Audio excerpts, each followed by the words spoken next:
On va dans un premier temps faire un petit chant si vous voulez bien. Et puis après, on se posera des petites questions d'actualité. Et j'aime bien que notre adoration, s'il doit y avoir une adoration, qu'elle soit orientée vers la bonne personne. Je vous propose le 177 comme chant.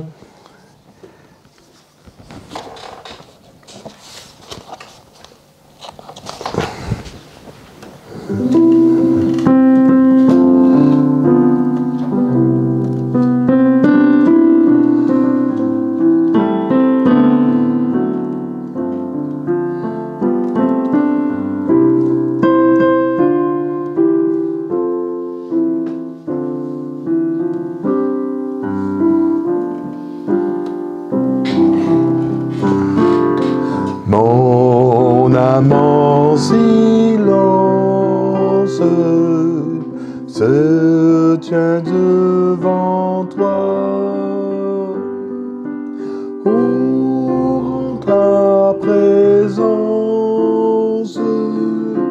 sensible à ma foi.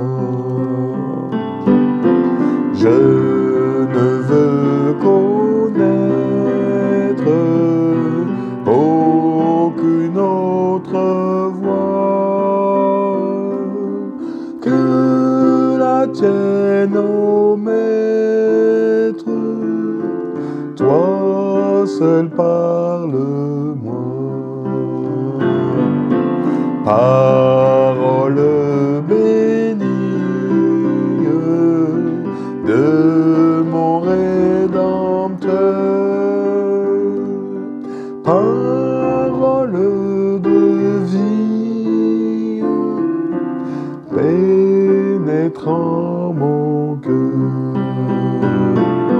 C'est toi la lumière qui brille en la nuit, l'eau qui désaltère, le pain qui nourrit. Seigneur, je t'écoute, Seigneur, parle-moi, sans crainte ni doute, je m'attends à toi. Oh, daigne m'instruire et dis tout, Seigneur, ce que tu dois dire à ton serviteur. Quand moi ta voix fasse abonder toujours les fruits de la grâce, les fruits de l'amour.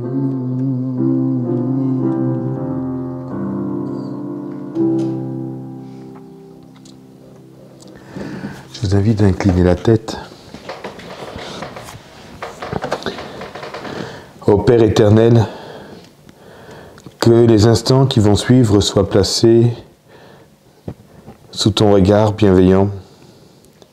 Et comme le disait la 6e strophe, oui, daigne m'instruire et dis tout, Seigneur, tout ce que tu dois dire à ton serviteur. Nous t'invitons, Seigneur, à parler à travers nous, à parler directement à notre cœur, que tout ce que tu as besoin de nous dire, tu puisses le dire et que tu trouves un cœur et un esprit ouvert pour comprendre, pour entendre. Au nom de Jésus-Christ, Amen. Je vais raccourcir ce temps pour qu'il soit plus digeste et qu'il permette qu'il ne vous donne pas une indigestion. si ce n'est spirituel, même voire physique. À travers les données que je vais évoquer, parce que ce sont des données d'histoire, des données de maintenant, et quand je leur demanderai de regarder, de comparer avec la parole de Dieu, que ça puisse... Tiens, Nathanaël, ta Bible est là-bas. Tu peux faire cela? Bon. D'accord. Et donc qu'on puisse se comprendre sur quelque chose. Je vous invite à entendre plus qu'autre chose, parce que vous n'aurez pas l'occasion de le voir, enfin je vais vous le montrer comme ça. Ce sont les propos de Carl Johnson. Ça ne dure pas longtemps, mais Carl Johnson, qui est un théologien adventiste français, qui a été et qui est professeur... excusez-moi. Qui était professeur, enfin, qui a fait partie des professeurs qui formaient les pasteurs à Collonges. Donc quelqu'un de reconnu. Ça dure... non, pas celle-là. Ça dure 2 minutes 42. Je vous demande d'être attentif parce que juste après, je vais passer le ministre de l'Intérieur, Darmanin, donc qui n'est pas du tout adventiste, et je vous poserai une question, et puis on essaiera de voir si la Bible a une réponse à nous apporter. D'accord? Donc je peux le montrer comme ça, mais... Les encycliques concernant les religions non chrétiennes, vous constatez une ouverture extraordinaire de l'Église. J'ai tendance personnellement à aller aux sources. Je lis attentivement ce qui sort du Vatican. C'est ainsi que j'ai lu avec attention l'encyclique sur l'écologie, l'encyclique Laudato Si et l'encyclique Fratelli Tutti, où l'accent est mis sur la réconciliation. Et je lis cette petite phrase: l'Église n'entend pas revendiquer des pouvoirs temporels, mais s'offrir comme une famille parmi les familles. C'est cela l'Église. Nous, chrétiens, nous demandons la liberté dans les pays où nous sommes minoritaires, comme nous la favorisons pour ceux qui ne sont pas chrétiens, là où ils sont en minorité. Il y a un droit fondamental qui ne doit pas être oublié sur le chemin de la fraternité religieuse pour les croyants de toutes les religions. Rome actuellement ne parle pas comme un dragon, mais comme un agneau. Rome propose, mais ne s'impose pas, avec sa soutane blanche, le refus d'habiter dans le palais papal, le lavement des pieds musulmans, le nettoyage des scandales pédophiliques, l'ouverture à la compassion pour les homosexuels. Le pape François est le pape le plus évangélique qui soit.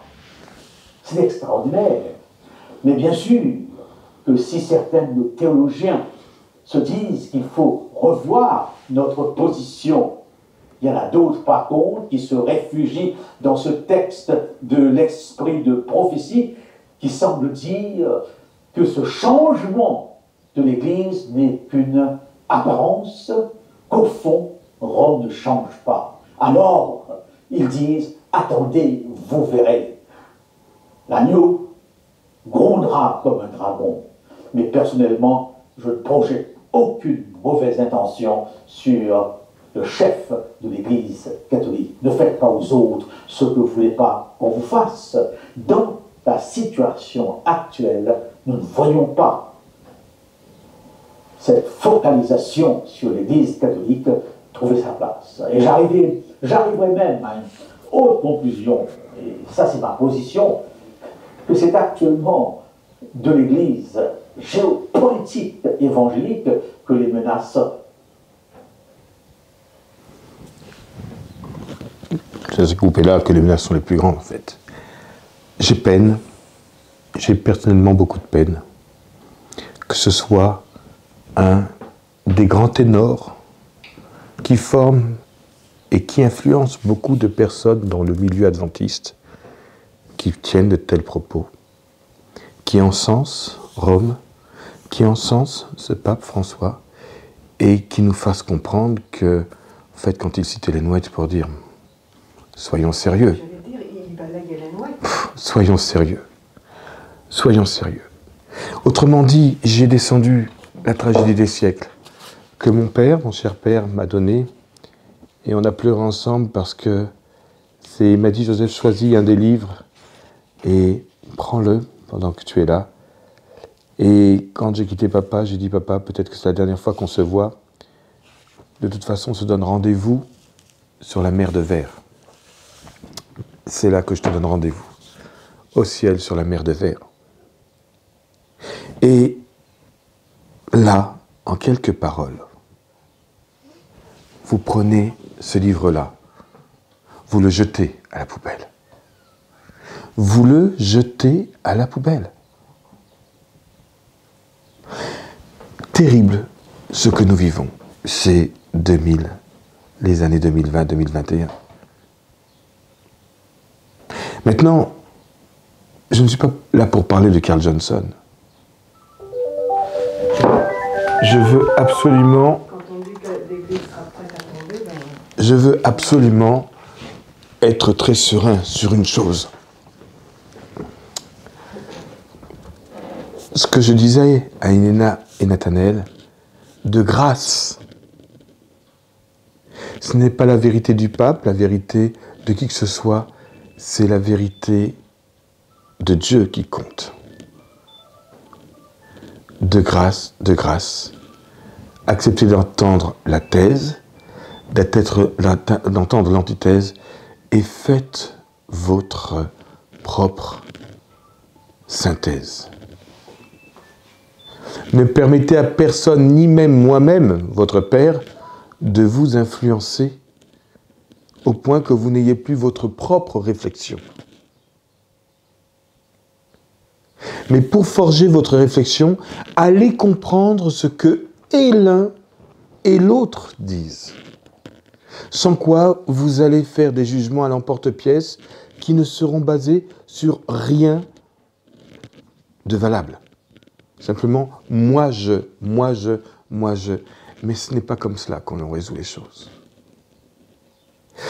Je vais maintenant, de la même façon, parce que ce ne sera pas audible, enfin visible, visualisable comme cela, passer un petit extrait qui dure 2 minutes 6, mais bon, on va l'arrêter à un moment donné, du ministre de l'Intérieur, donc là, c'est pas du tout un adventiste, et vous allez entendre. Et ensuite, nous prendrons Wikipédia, qui est le dictionnaire, accessible à tout le monde, encore une fois, qui n'est pas adventiste, qui nous éclairera sur un des mots. Je le remets. Il a tenu hier son discours de politique générale devant les députés. Jean Castex annonce notamment un projet de loi contre le séparatisme. Comment est-ce que vous définissez le séparatisme ? Il y a dans notre République des attaques extrêmement violentes de groupes qui se revendiquent, et c'est le contraire même de la République, d'ethnie ou de religion, dont la foi serait supérieure à la loi. C'est totalement inacceptable. Il y en a plusieurs types. Il y en a un qui est évidemment très connu et très inquiétant, qui est l'islamisme politique, que je ne confonds en aucun cas avec nos compatriotes musulmans qui vivent leur foi, et c'est bien logique, et le ministre de l'Intérieur doit protéger la vie de n'importe quelle croyance sur le territoire national, mais à la condition stricte que la loi est toujours au-dessus de la foi. Et donc, le communautarisme islamiste, le projet politique de l'islamisme politique doit être absolument combattu. Les financements étrangers doivent être limités. Nous devons imaginer une sécularisation de toutes les religions dans notre pays. Mon prédécesseur avait beaucoup travaillé sur cette question. Le président de la République m'a chargé effectivement d'y travailler pour la rentrée septembre, et j'aurai l'occasion d'y revenir. Mais quand Jean Castex veut que la laïcité soit la valeur cardinale, le fer de lance de la cohésion de la société, pourquoi amener la laïcité sur ce terrain? On est tous français, non? Ah, mais ça n'a rien à voir avec la nationalité, on en est bien d'accord. Ce que j'ai compris, moi, c'est que je suis à la fois le ministre qui va, avec Marlène Schiappa, appliquer ce principe fondamental qui est celui de la liberté totale de croire ou de ne pas croire dans notre pays.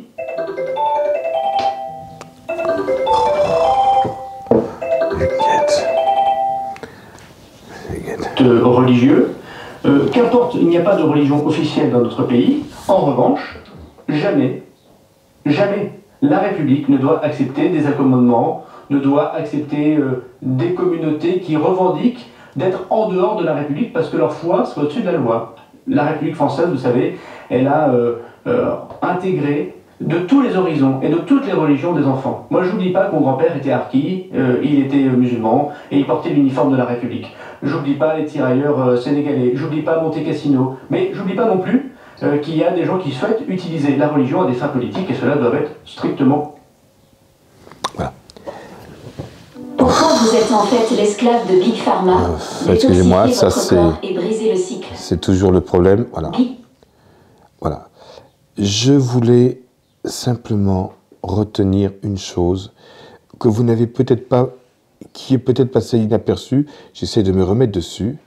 Travailler pour la rentrée septembre et j'aurai l'occasion d'y revenir. Mais quand Jean Castex veut que la laïcité sur le prisme politique doit être absolument combattu. Les financements étrangers doivent être limités.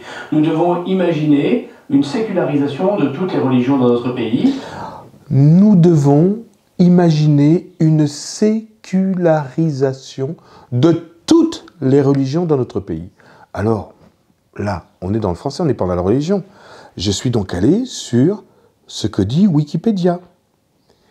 Et Wikipédia nous dit, donc on parle bien, là je reprends les propos du ministre, on est bien d'accord, hein, sécularisation. Donc Wikipédia, c'est pas la Bible, c'est pas Ellen White, c'est pas le commentaire adventiste. Je lis « Faire passer des biens d'église dans le domaine public ». La sécularisation, alors étymologiquement, tendre au siècle, au monde, hein, de séculier, du mot latin, qui veut dire siècle, consiste à faire passer des biens d'église dans le monde public, ou encore à soustraire à l'influence des institutions religieuses des fonctions ou des biens qui lui appartenaient. Soustraire des biens, on pourrait dire des monuments, des machins, non, soustraire à l'influence des institutions religieuses des fonctions ou des biens qui lui appartenaient. Nous avons vécu cela il n'y a pas si longtemps, quand on a fermé les églises, alors que les magasins, les transports restaient ouverts. Curieuse façon que de sécuriser les lieux de culte en interdisant aux gens d'adorer ou en imposant des règles. Ainsi, une cathédrale qui pouvait prendre 1000 personnes se retrouvait avec le même nombre de personnes, 30 personnes, comme une petite église de campagne. Mais ils ont droit, puisque la mission que le président de la République a confiée au ministre de l'Intérieur, c'est de séculariser, donc de faire passer les choses qui étaient sous l'influence religieuse, de les faire passer sous l'influence du civil. Ça, c'est quelque chose de politique, c'est un projet politique qui impacte la dimension spirituelle. Et donc, je me permets de prendre ce livre qui commence... Il y a quand même une question sanitaire, et puis bon, on nous a pas enlevé nos Bibles. Ah non, non, non, c'est pas ça. Ce n'était pas pour le sanitaire quand ils ont fermé les églises. C'était pas pour le sanitaire. Et du reste, comment dirais-je, c'était à la suite de Paty et tout ça, c'était dans le cadre de la lutte, entre autres, contre le séparatisme, enfin bon. Mais là où j'ai été très déçu, c'est que aucun adventiste responsable, je parle adventiste, ne s'est uni, pour le coup, à la voix d'autres pour dire « rendez-nous nos lieux de culte ».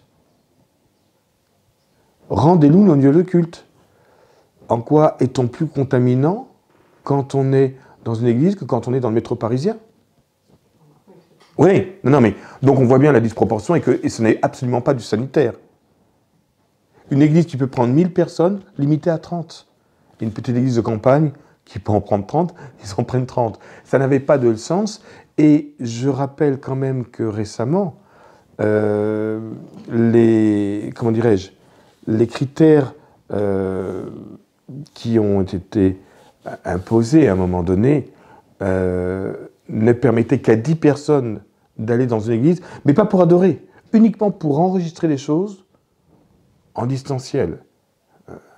Et je rappelle aussi, c'est ce que j'ai mis sur le groupe récemment, qu'en Suisse, on n'a plus le droit de chanter.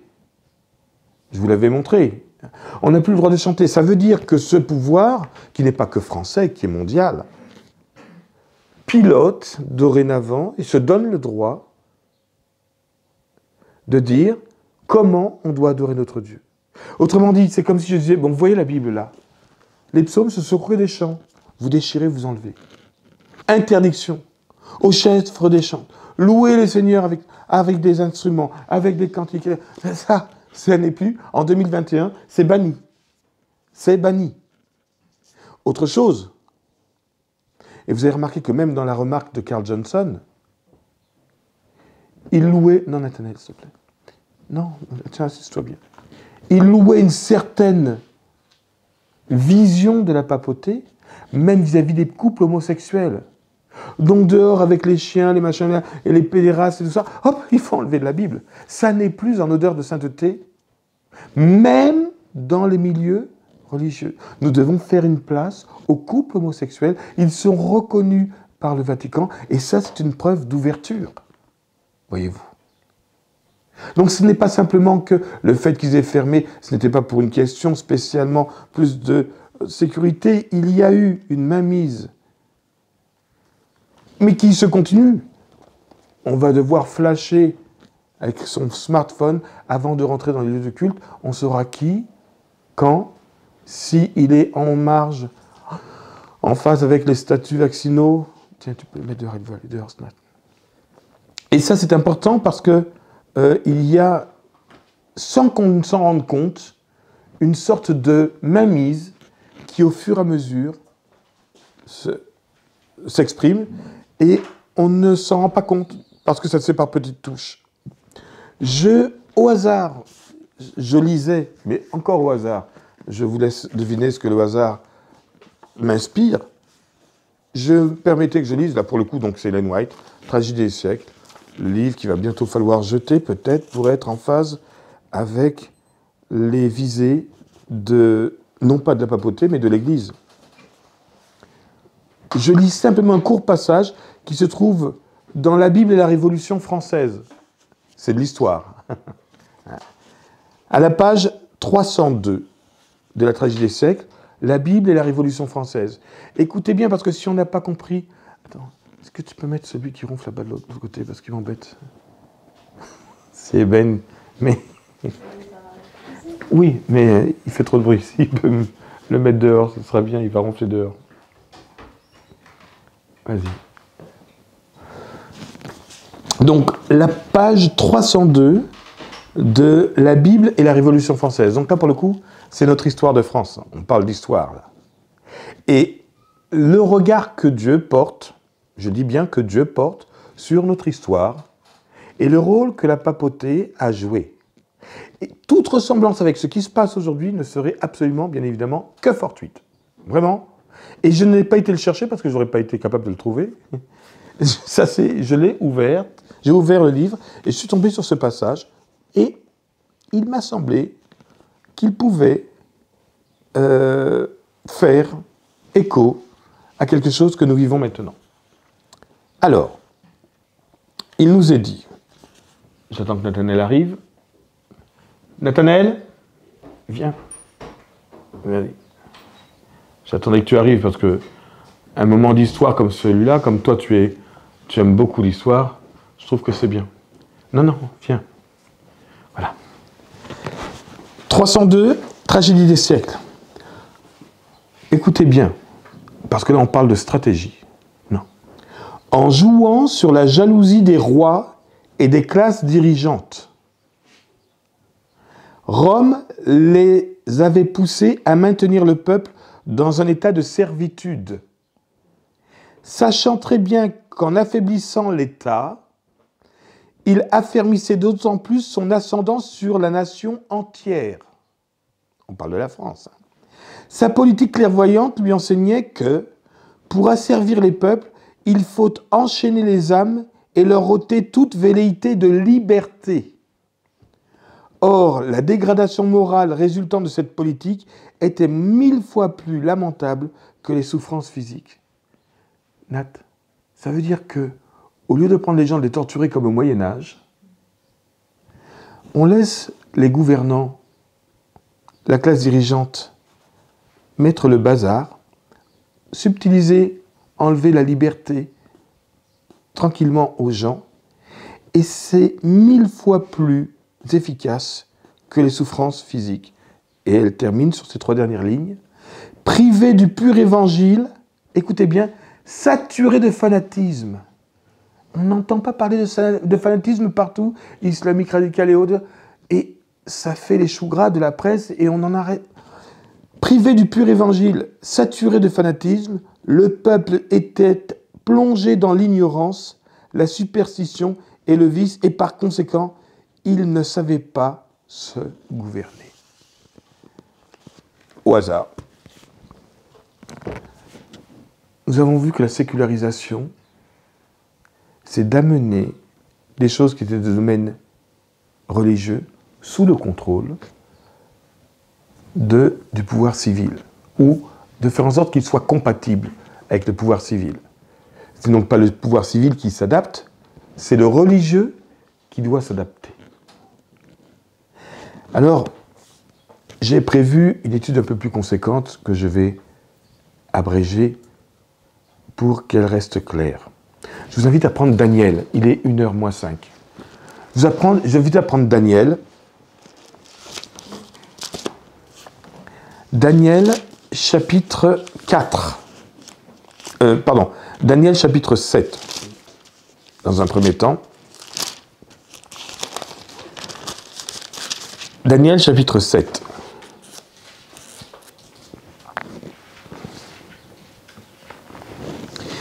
Et dans Daniel, chapitre 7,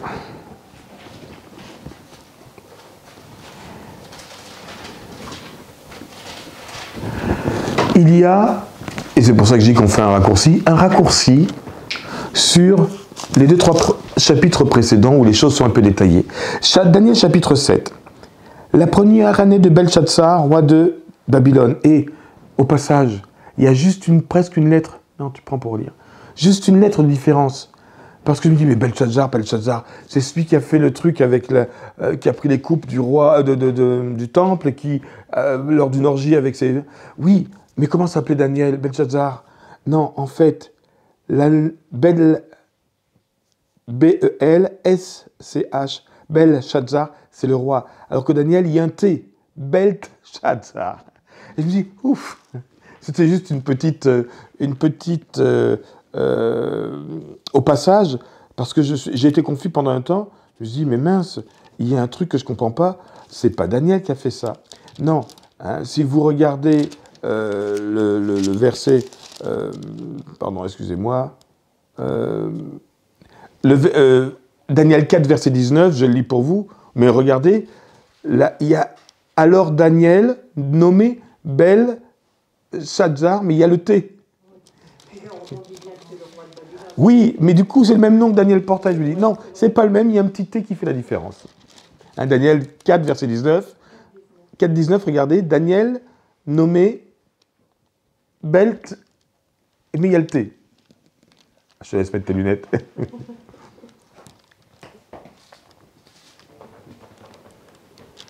Tu vois, verset 19, on croirait que c'est le même, mais quand tu compares avec l'autre, c'est pas... Voilà. Alors, je ne sais pas si la signification est forcément différente parce qu'il y a une lettre de différence. Mais, en tout cas, ce n'est pas le même. C'était juste la petite intrigue du jour. Mais on retourne au chapitre 7, verset 1. La première année du roi Belshazzar, roi de Babylone, Daniel eut un songe et des visions se présentèrent à son esprit pendant qu'il était sur sa couche. Donc, il est endormi, et quand il dort, il a une vision. Qu'est-ce qu'il fait une fois qu'il se lève?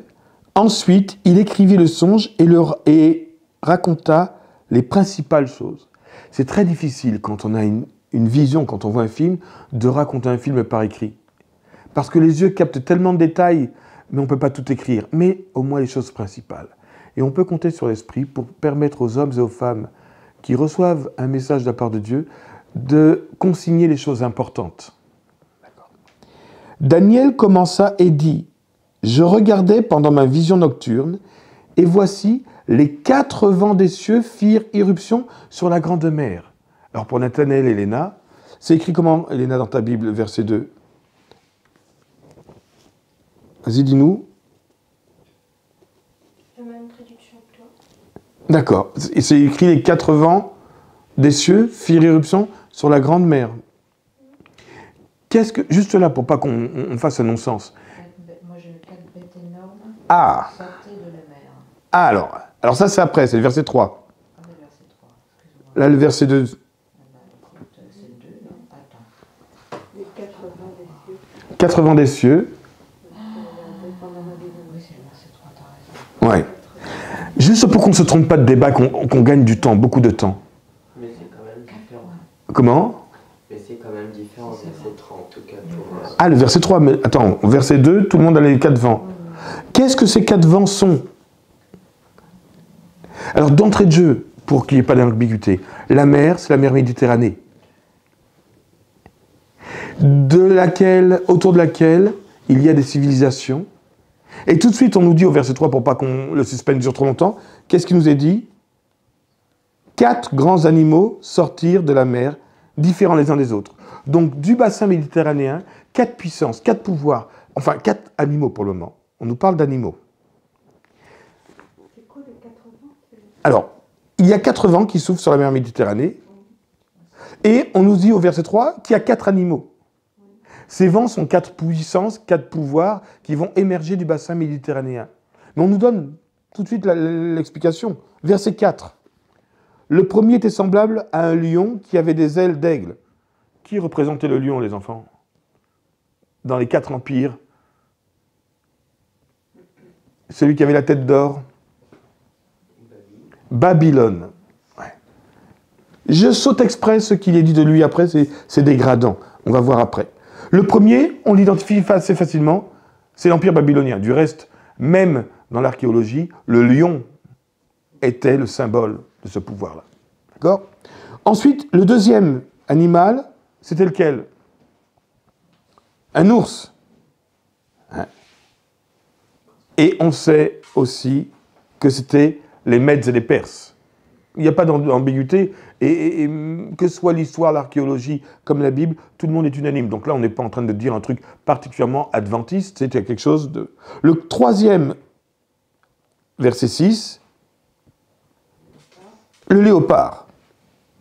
Et on sait que Alexandre le Grand, qui était très jeune, a fait des choses avec une rapidité. Le léopard le caractérise bien, redoutable, mais rapide. Mais il a eu une vie aussi très courte. Et le quatrième, qu'est-ce qu'il nous dit du quatrième animal? Il est particulier. Est-ce que c'est un animal ou est-ce que c'est un monstre? Regardez, Léna, verset 7. Est-ce que c'est un animal ou est-ce que c'est un monstre? Le premier, on a un lion. Le deuxième, on a un ours. Le troisième, on a un léopard. Mais le quatrième, dites-moi ce que c'est comme animal. À quoi ça est-ce qu'on peut se le représenter par quelque chose qui existe dans la nature? On nous dit, il y avait un quatrième animal. Donc c'est un animal, c'est comme les autres, il a un pouvoir. Hein? Le lion, c'est le roi des animaux. L'ours, on lui a dit de manger et il va manger. Le léopard, il avait des ailes sur son dos, symbolisant la rapidité. Jusque-là, ça va. Mais le quatrième, si vous arrivez à me dire dans la nature ce que c'est, je veux bien. Moi qui longtemps ai cru que le marsupilami existait pour de bon, alors j'essaye de deviner. Après cela, je regardais pendant mes visions nocturnes et voici, il y avait un quatrième animal terrible, épouvantable, extraordinairement fort. Il avait de grandes dents de fer. Là, ça pose un problème. Si vous me trouvez un animal qui a des dents de fer, non, les dentistes n'avaient pas commencé à mettre des amalgames, Nathanaël. Il avait des grandes dents de fer. Il mangeait, brisait, il foulait aux pieds ce qui restait. Et regardez bien, il était différent de tous les animaux précédents et il avait 10 cornes. Si vous connaissez un animal qui a des cornes, je connais les escargots, ils en ont au moins 2. Les limaces, mais 10. Je connais le porc-épic, mais ce ne sont pas des cornes, le hérisson aussi. un monstre. Je fais rapide. Les Babyloniens, les Mèdes et les Perses, les Grecs, et puis, le quatrième, Rome. Rome nous est décrit comme une sorte de chose qui a un pouvoir terrible, épouvantable, extraordinairement fort, avec de grandes dents. Et les dents, c'est pas fait pour sourire et prendre des photos. Là, c'est fait pour dévorer. La preuve en est, il mangeait, brisait et foulait aux pieds ceux qui restaient. Il était différent de tous les animaux précédents. Il avait des cornes. Et juste pour info, pour qu'on ne se trompe pas de personnage, verset 8, « Je considérais les cornes, et voici une autre petite corne sortie du milieu d'elle, donc des 10, et 3 des premières cornes furent arrachées devant cette corne. Et voici, elle avait des yeux comme des yeux d'homme, et une bouche qui parlait avec arrogance. » Tout le monde sans peine reconnaît qui? Rome, qui d'abord était Rome païenne, et nous savons que au moment où il y avait les barbares en Europe, le pouvoir de Rome s'est affirmé en évinçant 3 des tribus barbares et en imposant son pouvoir. On nous parle de Rome. La Bible elle-même dit que cette bête-là est totalement différente, qu'elle est là pour manger, pour briser et fouler aux pieds. Et quand on parle de fouler aux pieds, les amis, ça ne vous dit pas quelque chose? Daniel, comme l'Apocalypse, nous parle d'une puissance qui a foulé aux pieds quoi? La loi de Dieu. Et notamment quoi dans la loi de Dieu? Il y a les idoles, les images taillées, le fait d'être... Mais il y a... Merci, j'ai cru comprendre que ce matin vous avez parlé du sabbat à travers la porte. Je n'écoutais pas, mais j'ai entendu. Le sabbat est l'un des commandements foulés aux pieds. Comment peut-on nous dire que cette puissance qui était présente du temps où le Christ est né, la tête d'or, Babylone, Mèdes et les Perses, le tronc, les jambes, enfin le bassin et les cuisses, Alexandre le Grand, la Grèce, les pieds, les jambes et les pieds mêlés d'argile et de fer, on retrouve le fer, Rome. Cette puissance-là était là quand Jésus est né, a combattu Jésus, a mis sur la croix Jésus, sur l'instigation des Juifs. C'est la puissance romaine qui a crucifié le Christ. C'est le seul empire qui ne disparaît pas, qui est encore présent et debout quand Jésus revient. Comment peut-on me dire aujourd'hui que ce pouvoir, cette puissance-là, est en odeur de sainteté et d'une ouverture exceptionnelle? Comment peut-on me vendre l'idée qu'on n'a plus à se méfier des frères protestants que de cette entité-là, alors que la Bible ne parle pas du protestantisme dans ces 4 empires, mais parle d'un pouvoir qui jusqu'au bout fera la guerre à Dieu et qui est d'une arrogance. Quand cette nature, cette bête d'une nature exceptionnelle dit qu'elle reconnaît le droit au couple homosexuel de vivre et d'être reconnue civilement, faut-il arracher des pages de la Bible? Un couple homosexuel, quand la Bible dit « tu ne coucheras pas avec un homme comme on couche avec une femme », c'est bien là l'interdit qui est posé par Dieu lui-même. On s'assoit dessus, on fait quoi, frères et sœurs? Que cela sorte des rangs de notre propre Église, cela me fait mal. Que ça sorte des rangs de théologiens protestants, catholiques, ou de philosophes qui s'intéressent aux phénomènes religieux, je l'entendrai. Mais de nos rangs, Rome ne change jamais. La preuve en est, c'est que cette entité qui a crucifier le Christ sur l'instigation des Juifs, certes, mais crucifier, Rome était présente. Israël était sous domination romaine. Sous influence romaine. Le Sanhédrin a négocié avec Rome. Le Sanhédrin a été demandé qu'on mette des gardes pour être sûr que le Sanhédrin a piloté, a fraternisé, alors que c'était l'ennemi juré, Rome, pour circonscrire la vérité et fermer la bouche à la vérité. Comment Rome, à la fin des temps, ne serait-elle pas encore aussi rusée pour se faire passer pour ce qu'elle n'est pas? Une religion d'ouverture, d'accueil? De qui se moque-t-on? La preuve en est, et je pose la question à Nathanaël et Helena, la petite pierre qui se décroche pour mettre à terre tous ces 4 empires, touche-t-elle la tête comme David et Goliath? Touche-t-elle la poitrine? Touche-t-elle les parties intimes? Les cuisses? Où est-ce que... Et quand tu as un géant devant toi, tu n'as aucune chance devant lui, à part si tu lui fais une balayette, tu arrives à lui faire une balayette, il perd son équilibre et il peut tomber. Où est-ce que la pierre touche?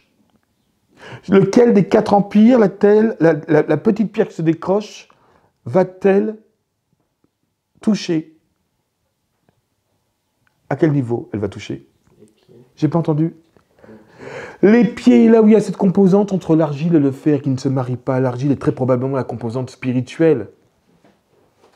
Le fer, c'est Rome. La caractéristique de Rome, le métal qui caractérise Rome, c'est le fer.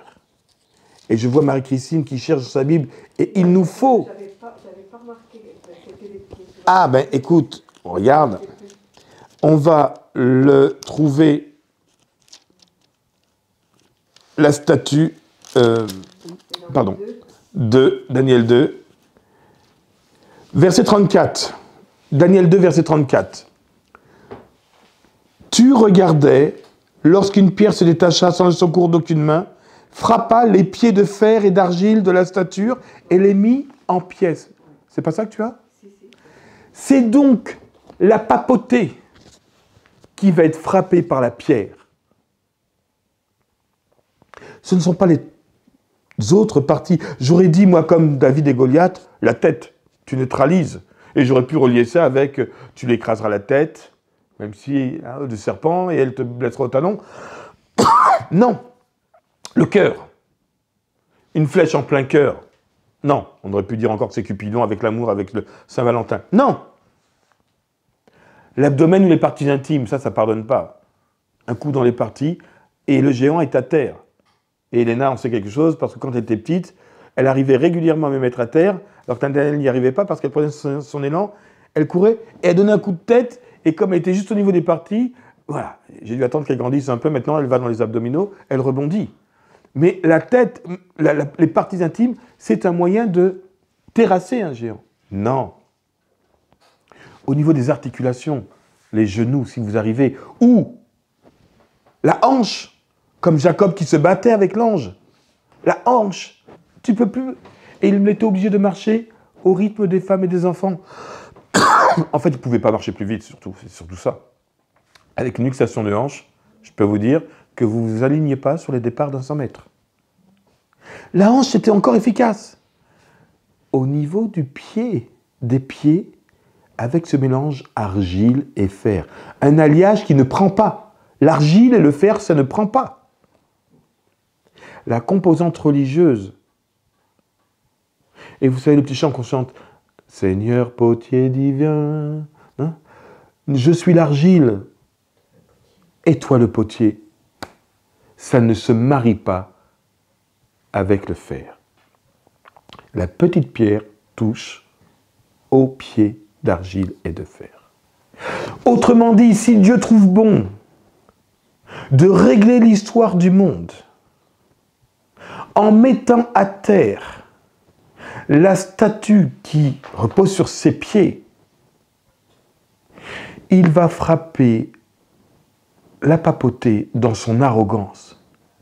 Elle avait une bouche qui proférait des mensonges, qui insulte Dieu.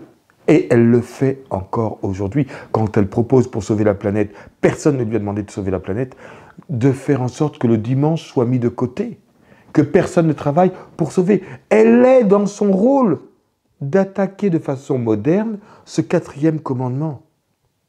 Et nous sommes là à dire, elle est merveilleuse, elle garantit la liberté religieuse. Faut-il croire au Père Noël aussi ? Je m'interroge sur l'état de l'Église, du peuple de la Bible, de la lettre, du peuple qui avait aussi ça pour confirmer ça, pour ouvrir les yeux. Et quand je dis à mes enfants, acceptez de grâce d'entendre la thèse, une des parties qui dira, pour moi Dieu n'existe pas, c'est de la foutaise, mettez-moi tout ça au pied. Tout le monde derrière la République. Acceptez aussi d'entendre et de comprendre qu'il y a une autre voie. Et puis une fois que vous avez les deux, moi il m'arrivait quand je faisais des dissertations de passer une nuit, parce que j'aimais mieux travailler la nuit, de 23h à 5h du matin, sur la thèse. J'écrivais tous les arguments. Puis après, c'est comme si le lendemain, je refaisais la même nuit, mais je faisais que les arguments de l'autre. Et j'écrivais. Et puis après, j'avais 3 feuilles doubles, 3 feuilles pour l'un pour l'autre. Et le prof attend une conclusion. Mais pour une conclusion, il faut que je fasse une synthèse, que je dise ce que je pense des deux. Comment je comprends l'un et l'autre, et que je les confronte, et que j'arrive à dire, ben voilà ce que moi je pense. L'un peut dire ça, l'autre, il faut avoir le respect de la République, machin, mais Dieu a aussi des... Et ma conclusion, c'est, je crois en Dieu, mais dans ma synthèse, je dis pourquoi je crois en Dieu. Et je ne fais des raccourcis, non, Dieu, je n'ai plus entendre parler. Faites pas de raccourcis, les amis. Prenez le temps de peser. Et si vous êtes capable de dire Dieu n'existe pas, ça veut dire que vous êtes capable de dire pourquoi. Parce que vous avez étudié les 2 thèses. Aujourd'hui, même dans l'Église, on nous dit tout ce que vous avez entendu, la papauté ne change pas, cette dame Ellen White, non. Version moderne, rien de ce que fait la bête n'est incompatible. Cherchez ailleurs, chez le protestantisme, mais là, non. C'est même une terre d'asile. Elle ouvre ses portes, elle milite pour vous, pour votre liberté religieuse. Vous seriez bien ingrat de ne pas l'accepter. Je ne comprends pas qu'on le laisse dire des choses comme ça. Il a le droit de dire ce qu'il veut, en plus c'est sur YouTube, donc je veux dire à la rigueur. Au niveau de l'Église, enfin, tu vois bien, il y a des sanctions des fois qui sont prises pour des choses, mais ça n'a pas ça. La question... Parce que, comme tu dis, il annule la Bible et il annule... En tout cas, l'esprit de prophétie est annulé là. Ah bah oui. Ma conclusion, je veux terminer sur une note positive, notamment pour Nathanaël et Léna, pour les jeunes. Il y a des rois qui se sont sentis investis d'un droit divin. C'était le problème de notre cher Nebuchadnezzar ou Nabucodonosor, qui était la tête d'or. Et remarquez, c'est pas lui qui dit « je suis la tête d'or ». Daniel reçoit en vision la statue de Daniel, et la tête d'or, c'est qui? Nebuchadnezzar. Quand il se fait, lui, une statue complète en or, bon, il force un peu, mais il était le roi le plus influent de la terre à l'époque, et même Dieu le confirme. J'ai omis de lire un petit passage, et je vous demande de le lire, parce que c'est de l'espoir pour moi, pour vous, pour Emmanuel Macron, Angela Merkel, pour Joe Biden, pour tous les dirigeants de la planète. Revenons sur notre résumé de Daniel, en Daniel 7, si vous le voulez bien, et je demanderai à Nathanaël et Léna de bien lire en même temps que moi, pour être sûr qu'on lise bien la même chose. Voilà. Dans Daniel 7, je relis les 4 premiers versets. La première année de Belshazzar, roi de Babylone, Daniel eut une vision et un songe, et des visions se présentèrent à son esprit pendant qu'il était sur sa couche.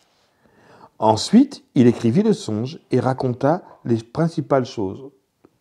Daniel commença et dit « Je regardais pendant ma vision nocturne, et voici les 4 vents des cieux firent éruption sur la Grande Mer.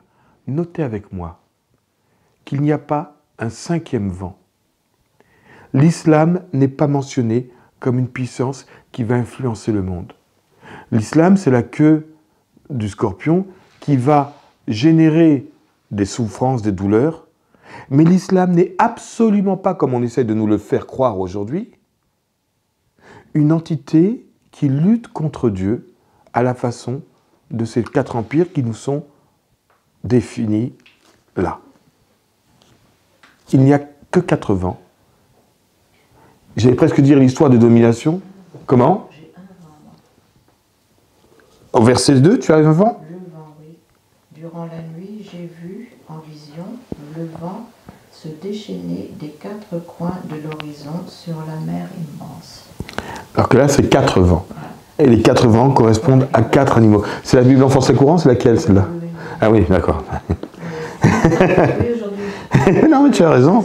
Mais tu remplaces Françoise qui a souvent dans sa Bible des petites notations. Et c'est bien d'avoir... Parce qu'on pourrait dire, ah, il n'y a que la Louis II. Non. Des fois, oui, que j'aime bien regarder dans Tout à fait. J'aime entendre d'autres façons de garder toujours l'esprit ouvert. Donc un vent, mais des 4 vents qui... Vas-y, relis, comment tu le dis? Alors, durant la nuit, j'ai vu en vision, le vent se déchaîner des 4 coins de l'horizon sur la mer immense. La mer. Des 4 coins de l'horizon, sur la mer immense. Et après, ça qui était énorme, Voilà. sortait de la mer. Alors, la Grande Mer. Alors on pourrait dire, et je ne veux pas rentrer dans le débat maintenant parce que je ne veux pas passer à côté du débat, la mer Méditerranée, c'est de là que sont sortis les 4 grands pouvoirs. Mais on pourrait dire que c'est la Grande Mer, c'est l'humanité, l'ensemble des hommes et des femmes de cette terre. Peu m'importe. Ce qui m'importe, c'est le verset 4. Alors, et 4 grands animaux sortirent de la mer. Donc que ça sorte des peuples, que ça sorte de la mer Méditerranée, peu importe, c'est pas ça le problème. Différents les uns des autres, chacun sa caractéristique. Regardez ce qui est dit pour le premier. Elena, regardez avec ta Bible, s'il te plaît. Le premier était semblable à un lion, et il avait des ailes de quoi? D'aigle. Jusque-là, ça va. J'avais omis exprès de lire la suite. Je regardais jusqu'au moment où ses ailes furent arrachées.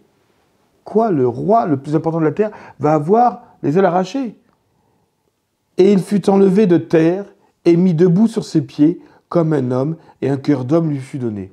Est-ce que vous avez une explication à me donner à ça? Relis pour bien comprendre ce qui est écrit. Oui, parce qu'il s'est converti après. Oui. Nathanaël et Elena, est-ce que vous avez une explication? Non, mais est-ce que vous avez une explication? Non. C'est pour ça que je vous dis qu'il faut être ouvert et essayer de comprendre. Et pas boire les choses comme du petit lait, comme si c'était par l'évangile, c'est écrit. Non. On nous dit qu'il est un lion avec des ailes, donc puissant. Vous imaginez le lion, il s'épuise à courir après les gazelles. S'il avait des ailes, le roi des animaux, l'affaire est faite. Merci Elena, c'est quand même la catégorie des lions, s'il te plaît.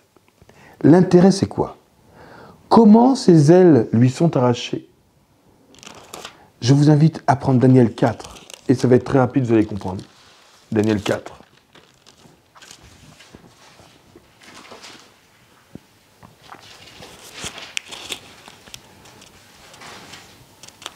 Le roi va lui-même avoir une vision. Le verset 4 nous dit « Moi, Nebuchadnezzar, je vivais tranquille dans ma maison et heureux dans mon palais. J'ai eu un songe qui m'a effrayé. » D'accord? Quelle est cette vision? Je fais simple. Verset 10. « Voici les visions de mon esprit pendant que j'étais sur ma couche. » Tiens, lui aussi, comme Daniel, il est couché et Dieu parle. Je regardais et voici il y avait au milieu de la terre un arbre d'une grande hauteur. Cet arbre était devenu grand et fort. Sa cime s'élevait jusqu'aux cieux et on le voyait des extrémités de toute la terre. C'est la description de qui, là, à votre avis? Non. On est dans un langage prophétique. Eh bien, vous allez voir. Cet arbre est devenu fort. Oui. Son feuillage était beau et ses fruits abondants. Il portait de la nourriture pour tous. Les bêtes des champs s'abritaient sous son ombre. Les oiseaux du ciel faisaient leur demeure parmi ses branches, et tout être vivant tirait de lui sa nourriture. Le roi a cette vision-là. Et alors, à peu près, excusez-moi, juste après, il déchante.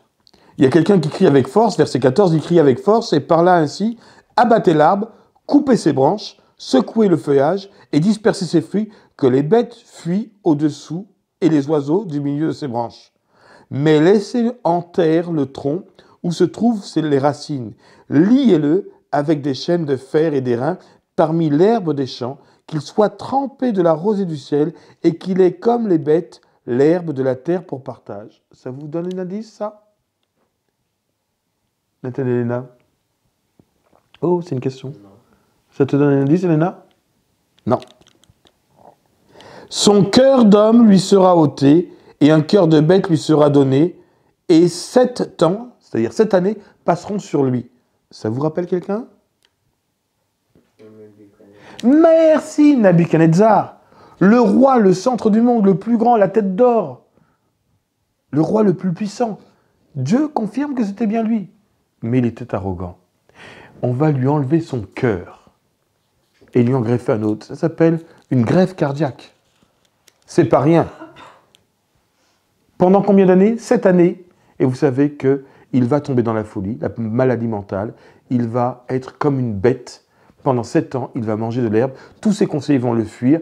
Terminé, on ne parle plus de lui. Et le roi est mis à l'écart. Une année après, verset 29, au bout de 12 mois, comme il se promenait dans le palais royal à Babylone, le roi prit la parole et dit, « N'est-ce pas ici Babylone la grande ?» On est d'accord. « Que j'ai bâti comme résidence royale pour la puissance de ma force et pour la gloire de ma magnificence ?» La parole était encore dans la bouche du roi, qu'une voix descendit du ciel. « Apprends, roi Nebuchadnezzar, qu'on va t'enlever le royaume. On te chassera du milieu des hommes, tu auras ta demeure avec les bêtes des champs, on te donnera comme au bœuf de l'herbe à manger, et 7 temps, donc 7 années, passeront sur toi, jusqu'à ce que tu saches que le Très-Haut domine sur le règne des hommes et qu'il le donne à qui il lui plaît. » Au même instant, stop. Au même instant, je vais mettre en mode avion. Au même instant, la parole se réalise. Vous connaissez l'histoire, pendant 7 ans, il est comme un bœuf. Comme les bêtes des champs. Et tout le monde le quitte. Tout le monde le quitte. Et verset 34. Après le temps marqué, moi, Nebuchadnezzar, je levai les yeux vers le ciel, et la raison me revint. Nathanaël, Elena, les chefs d'État peuvent être assimilés à Nebuchadnezzar. Dans leur toute-puissance, regardez ce que j'ai construit, regardez les traités internationaux que j'ai pu mettre en place, regardez la stratégie que j'ai pu mettre en place pour... Ils ne savent pas qu'au-dessus d'eux, il y a quelqu'un. Et quand ce quelqu'un vient le rencontrer et lui dire « Attends, tu parles de toi là? N'est-ce pas moi qui ai ?» Alors Dieu dit « Attends, on va régler nos comptes. » Comme pour le catch. Là, la ceinture que j'ai acquise, je suis le plus fort du monde. Ok, remets-la en jeu ta ceinture, on va voir. Au bout de cette année, qu'est-ce qu'il dit? J'ai béni le Très-Haut, verset 34, j'ai loué et glorifié celui qui vit éternellement, dont la domination est une domination éternelle et dont le règne subsiste de génération en génération.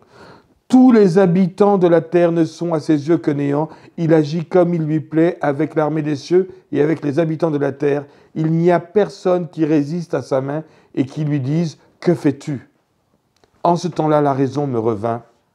La gloire de mon royaume, ma magnificence et ma splendeur me furent rendues. Mes conseillers et mes grands me redemandèrent. Je fus rétabli dans mon royaume et ma puissance ne fit que s'accroître. Maintenant, moi, Nebuchadnezzar, je loue, j'exalte et je glorifie le roi des cieux, dont toutes les œuvres sont vraies et les voies justes. Et qui peut abaisser ceux qui marchent avec orgueil? Dans le résumé que Daniel faisait en Daniel 7, je regardais jusqu'au moment où les ailes lui furent arrachées. Il fut enlevé de terre et mis debout sur ses pieds comme un homme, et un cœur d'homme lui fut donné. Je souhaite à tous les présidents, tous les responsables, tous ceux qui ont de l'influence, même Bill Gates et d'autres, qui ont des projets mauvais, qui ont des projets non pas de bonheur mais de mort pour la terre, ou qui croient, mais je crois qu'ils savent très bien ce qu'ils font, qu'ils s'inspirent de Nebuchadnezzar, dont la Bible dit elle-même qu'il avait raison de se considérer comme l'homme le plus important du monde. La tête d'or, c'est lui. Qu'il s'inspire de cet homme qui, parce qu'il s'est glorifié et qu'il a dit qu'il était au-dessus de Dieu, alors Dieu a dit, ok, de Dieu à Dieu, on va matcher. On y va. On va matcher. Si tu peux empêcher que je te fasse devenir une bête, que tu manges comme une bête, que tu sois détrempé comme une bête des champs, tu seras réellement plus fort que moi. Et au bout de 7 ans, il a fallu 7 ans pour que l'orgueil de cet homme le plus puissant de la terre soit mis en terre et qu'il dise « Stop, je reconnais que tu es Dieu ». La raison lui revint. Mais pas la même. Elle revient avec la conscience de qui est réellement le maître de l'univers. Je souhaite donc que les gouvernants puissent relire ce passage de la Bible. Je souhaite donc qu'un certain nombre de nos théologiens, je souhaite même à Karl que la raison lui revienne quant à la nature de cette bête qui, depuis que le Christ est né, était déjà là et qui, jusqu'à ce que le Christ revienne, sera encore là et sera châtié avec la pierre qui va justement la toucher. Je souhaite que le cœur des hommes et des femmes de cette terre, au-delà de toutes les religions qui existent, qu'ils aient à cœur de faire une vraie synthèse, de se questionner. Mais je ne suis pas inquiet parce que Dieu va faire en sorte que la situation sur la terre sera tellement compliquée à vivre que comme les Juifs, comme les Égyptiens qui voyaient les plaies s'abattre à la parole de Moïse et disparaître à la parole de Moïse, qui ont vu que les mages, les sages de Pharaon pouvaient faire pendant un temps et qui après ils ont calé, ils ont dit ça c'est le doigt de Dieu, mais le roi s'est entêté. Dieu a ouvert un chemin pour que tous les Égyptiens, conscients de ce qui se passait, il y a eu comme un couloir sanitaire spirituel, ils pouvaient quitter et aller dans le pays de Goshen, rejoindre le peuple de Dieu mis à part. Je prie pour que ce couloir soit ouvert maintenant, parce que ce qui s'en vient actuellement est très mauvais pour la terre. Mais Dieu est juste, et Dieu permet aux hommes de faire la thèse et l'antithèse, et de faire leur synthèse. Et ceux qui, dans la synthèse, se disent « il y a plus d'avantage à marcher avec le Dieu de la Bible qu'avec les dieux des médias », Dieu ouvre et sécurise un couloir sanitaire pour que toute âme sincère, qui est sous l'emprise du mal actuellement, qui est sous l'emprise de ces hommes qui n'ont que du vent à la bouche, et qui se dit « je préfère la parole de Dieu », que Dieu sécurise ce couloir sanitaire qui va s'ouvrir maintenant. Mais les amis, et ça c'est la dernière parole, que Dieu permette la tension, crée des tensions ou permette que ces tensions soient créées pour que les hommes se questionnent et ouvrent les yeux. Amen. Que Dieu ouvre un couloir sanitaire spirituel et qu'il le sécurise pour que tout homme sincère ou toute femme sincère, jeune ou vieux, puisque l'évangile éternel est dit, et pour toutes les tribus de la terre, pour toutes les nations, que toute personne qui voudra emprunter ce couloir sanitaire soit en sécurité. Amen. Mais pardon, ils vont aller où ces gens? Pour aller où? Dans quelle église? Dans quel édifice? Pour aller rejoindre qui? Quoi? Comment? Vous comprenez pourquoi le Seigneur est d'abord obligé de stériliser, d'épurer l'église adventiste? Le criblage est obligatoirement, et c'est maintenant. Parce que toutes ces âmes qui vont se sentir interpellées, qui quand ils font leur synthèse diront « je veux rejoindre le camp de Dieu », il est où le camp de Dieu? Il est où?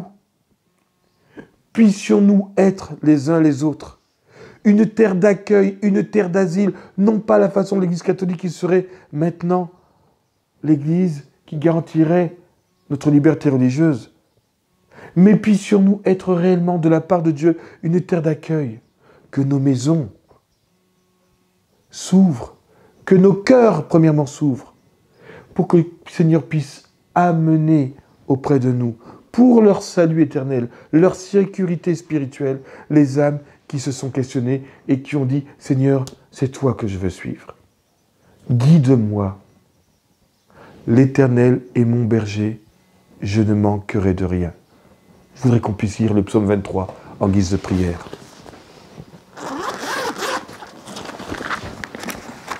Psaume 23, là.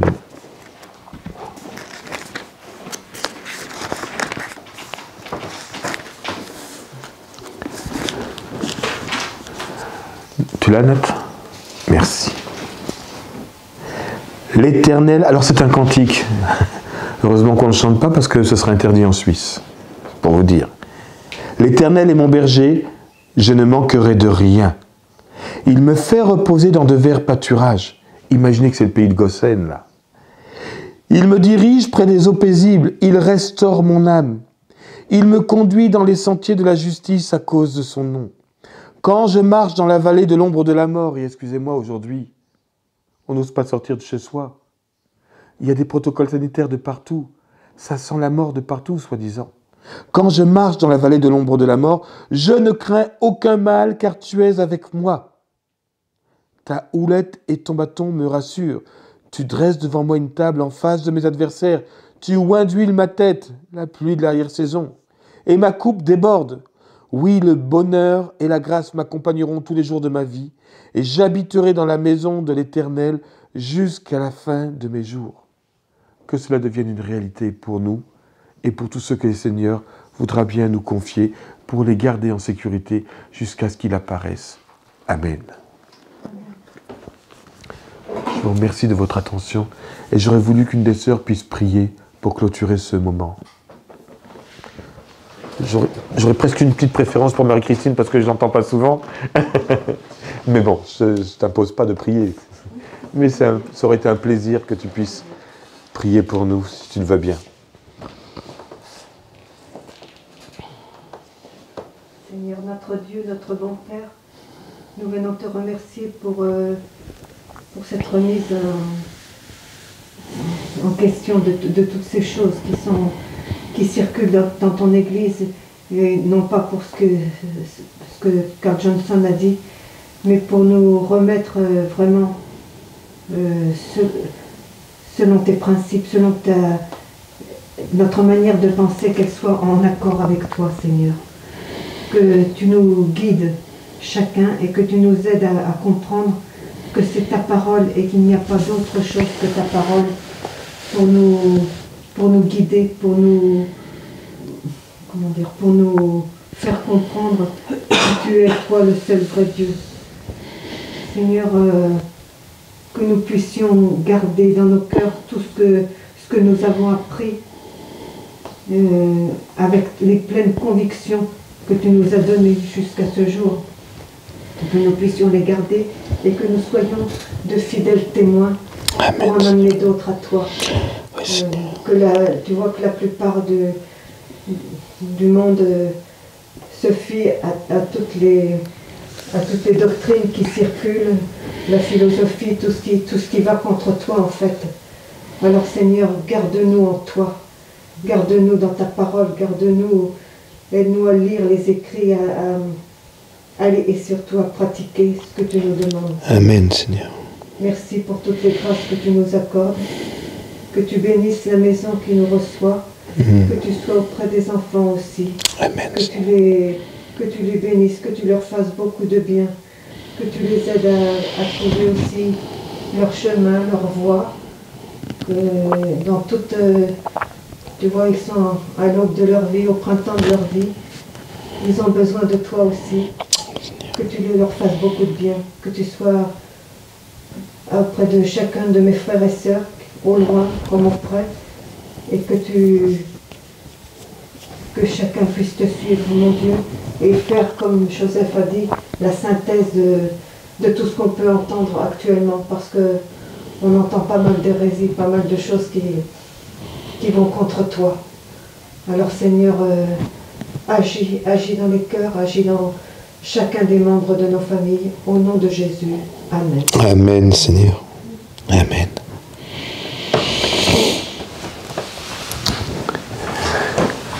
Merci pour ce temps de partage qu'on a pu avoir et vraiment que Dieu nous aide dans toute cette semaine à cheminer avec lui, à pouvoir faire ses synthèses. Voilà, j'étais étonnée de prendre ça. Mais je l'avais pas écouté. J'avais écouté un peu le début, puis après j'ai pas... Amen. Je suis étonnée quand même.